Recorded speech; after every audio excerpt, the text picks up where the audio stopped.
नमस्कार मंडळी, मी Rupali delicious kitchen मध्ये आपलं स्वागत आहे। उन्हाळा असो की पावसाळा, गोड खावंसं वाटलं की आपल्याला आठवते ती नारळाची वडी।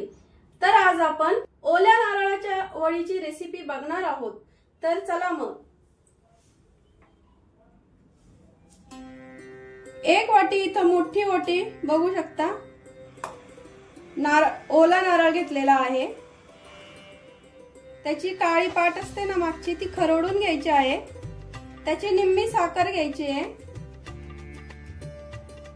गार्निशिंग साठी इथं आपण बदामाचे काप घेतलेले आहेत।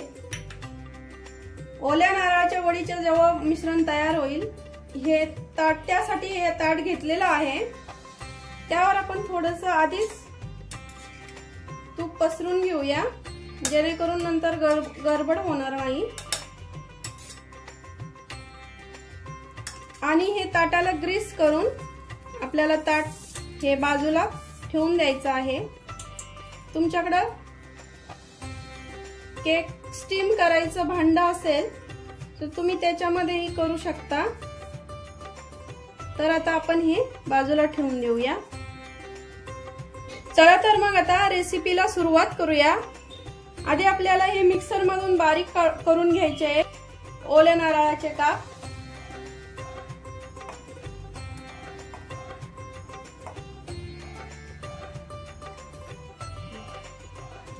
बघू शकता या प्रकारे असं बारीक करून घेतलेलं आहे नारळ।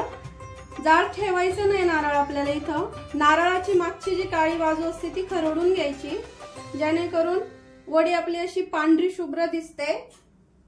चला मग आपण आता सुरुवात करूया वडी करायला।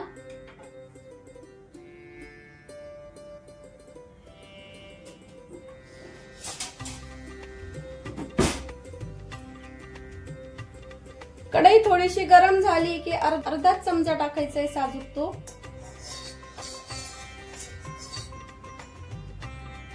जेणेकरून साजूक तुपाचा आपल्याला असं छान फ्लेवर मिळेल वडीला।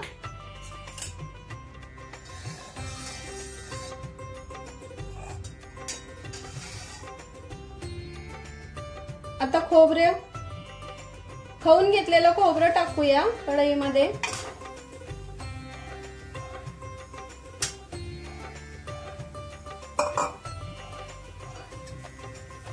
खोबऱ्याचा पूर्ण ओलसरपणा कमी होईपर्यंत आपल्याला मीडियम आचेवर परतून घ्यायचं आहे खोबरं।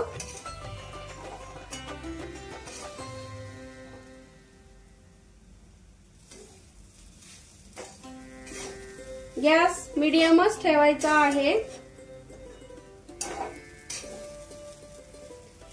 खोबऱ्याचा रंग लाल नाही झाला पाहिजे, पांढरा शुभ्र असाच राहिला पाहिजे।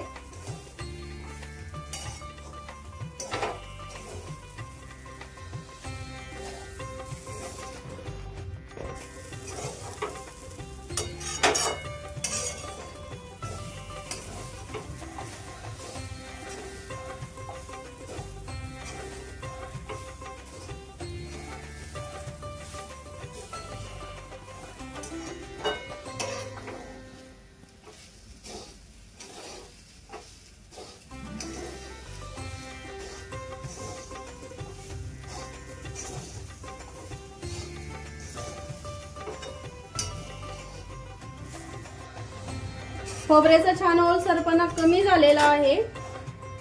आता यामध्ये आपण साखर टाकून घेऊया।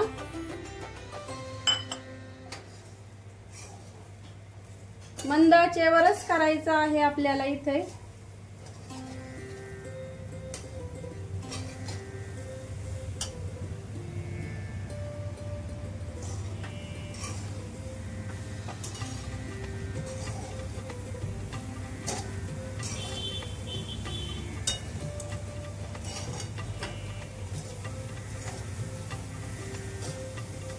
साखरेचं पाणी व्हायला सुरू झालेलं आहे आता।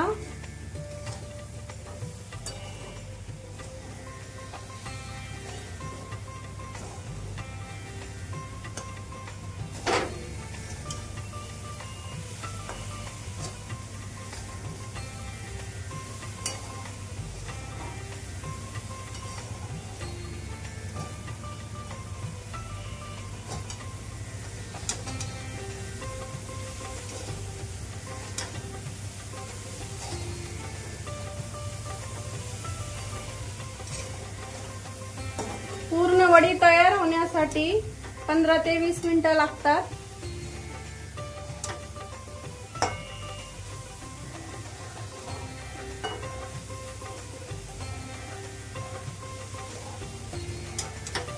मिश्रण हळूहळू असं सैलसर व्हायला सुरुवात झालेली आहे।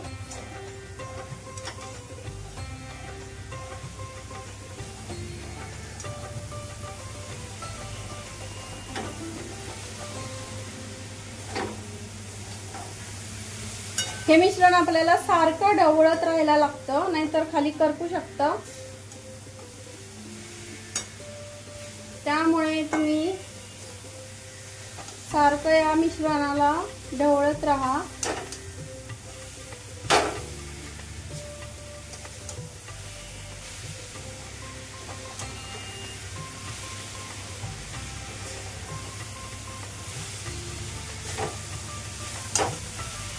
बघू शकता किती सुंदर पांढरा शुभ्र कलर दिसतोय वडीचा।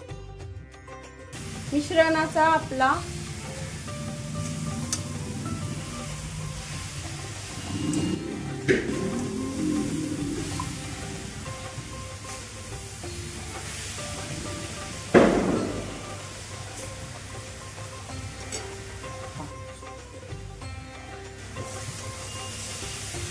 बघू शकता आपण मिश्रणाचा आपला किती पांढरा शुभ्र असा कलर दिसतोय।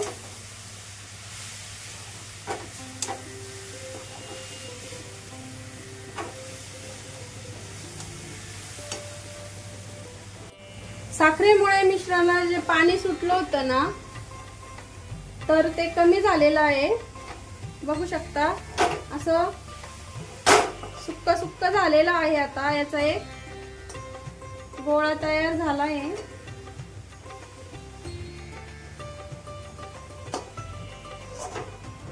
कढईला सुटायला लागलं मिश्रण म्हणजे आपली वडीची प्रोसेस होत आलेली आहे। यामध्ये आता मी थोडीशी वेलची पावडर टाकून घेत आहे। हे मिश्रण कढईला सुटायला लागल्यावर आणि याचं असं तेल दिसतं थोडंसं खोबऱ्याचं, की समजायचं आपली वडी सेट करायला तयार झालेली आहे। या मिश्रणाला ताटात काढून घेते आता आणि सेट करायला ठेवते 10 मिनिटांसाठी।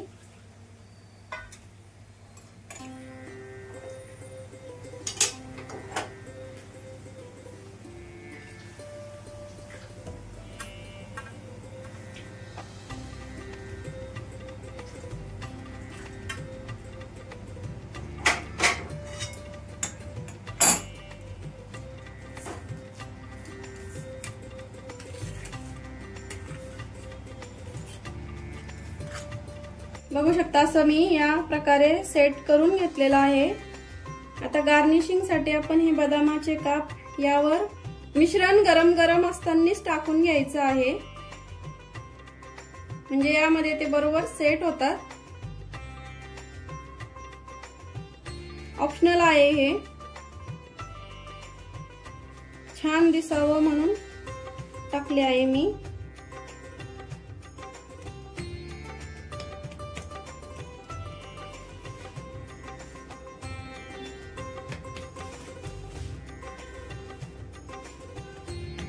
आता 10 मिनिटं आपण वडी सेट होण्याची वाट बघूया। इथे आपली आता ओल्या नारळाची छान अशी वडी तयार झालेली आहे। रेसिपी कशी वाटली नक्की सांगा कमेंट मध्ये। रेसिपी आवडली असेल तर लाईक करा, शेअर करा, कमेंट करा आणि सबस्क्राइब करायला विसरू नका। सबस्क्राइबच्या शेजारी जे बेल आयकॉनचं बटन असतं ते दाबायला विसरू नका, जेणेकरून तुम्हाला माझ्या व्हिडिओचे नोटिफिकेशन येतील। अशाच नवीन रेसिपीसाठी पुन्हा भेटूया, तोपर्यंत बाय बाय।